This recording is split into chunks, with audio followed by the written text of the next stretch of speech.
আসসালামুআলাইকুম রহমতুল্লাহি ওয়া বারাকাতুহু। আর পানি গিলে যে হস্তবিম ভাই না খানা পিনা খাই টাইমরে খাই পেলা পানি গিলতে লন ভাই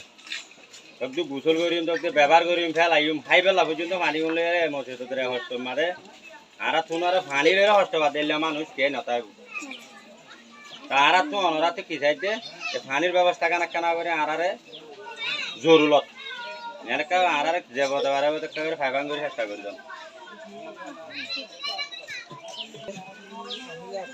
আর মতো আইয়ে দিয়ে আর পানির জরুরত ইয়া পর্যন্ত না পাই পানি সার মতো পাইম দিয়ান কি আছে আছে আর তুই পুঁতি দিয়ে আর পানি যদি খাবাই না পারি দুটি গেলে আর খেয়াল হতো তখন ওরা যদি আর ফাইলে পানি কেনা করি ফাইবেলা চেষ্টা করি তখন কিছু পারবি। আসসালামু আলাইকুম রহমতুল্লাহি ওয়া বারাকাতুহু।